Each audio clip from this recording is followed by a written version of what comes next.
சாய் பக்தர்களுக்கு என் அன்பு வணக்கங்கள். ஓம் சாய்ராம்.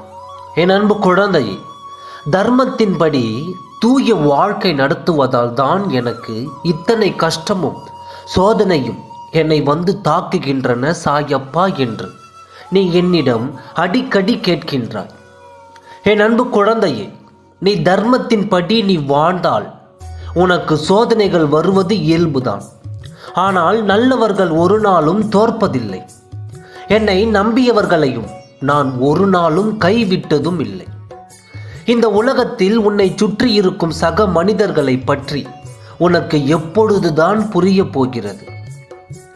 ஏன் எல்லோரிடத்திலும் பாசத்தை வைத்து உன்னை நீயே வெறுக்கின்ற அளவிற்கு போகின்றாய்? சிறு விஷயத்தை கூட பெரிதாக யோசித்து நீ நிம்மதி இல்லாமல் வருந்துகின்றாய். உனக்கு வெளியில் இருக்கும் கஷ்டங்களை காட்டிலும் உன் மனதில் நீ யோசிக்கும் எண்ணங்களா அதான் வெளிப்பாடாய் நீ மற்றவர்களிடம் பேசும் வார்த்தைகள் தான் நீ செய்வது அறியாது சக்தி இல்லாமல் தளர்ந்து காணப்படுகின்றாய். மற்றவர்களிடமிருந்து எதையுமே எதிர்பார்க்காதே. மற்றவர்களுக்காக ஏங்குகின்றாய். கிடைக்காது என்று தெரிந்தே அதே அன்பையே நீ எதிர்பார்த்து காத்து கொண்டிருக்கின்றாய்.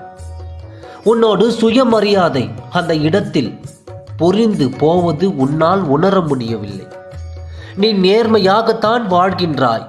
நேர்மையாக வாழும் பொழுது சில இன்னல்கள் வரத்தான் செய்யும். அதற்காக வழிகளை தவறி உன் வாழ்க்கையை நடத்துவது உன் அறிவை நீயே தேடிக்கொள்வது சமம். உன்னில் இருக்கும் கவலைகளை பிறரிடம் சொல்லாதே. ஏனென்றால் சிலருக்கு எப்பொழுதும் நீ கஷ்டப்பட்டு கொண்டே இருக்க வேண்டும் என்று உனக்கு கேடு நினைப்பவர்களிடமே போய் நீ உன் கவலைகளுக்கு ஆறுதல் தேடுகின்றாய்.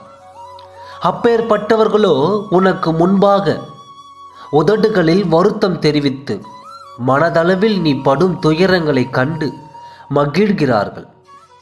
உன்னை எப்படி குழம்ப செய்து அதை அதிகப்படுத்தலாம் என்று யோசிக்கிறார்கள்.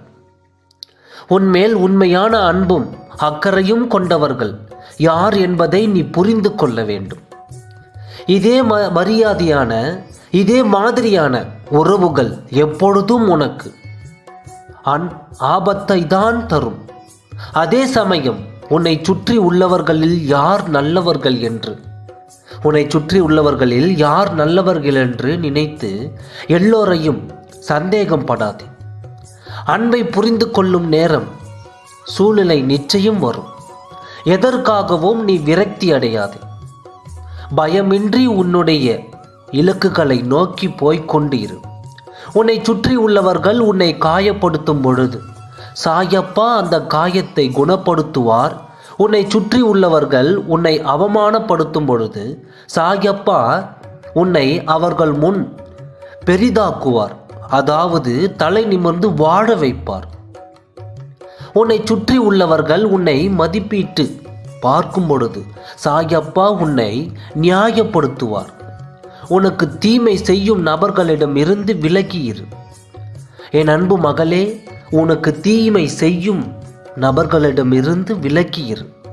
அவர்களால் உனக்கு எப்பொழுதும் ஆபத்தே உண்டாகும். ஓம் சாய்ராம். நன்றி, வணக்கம்.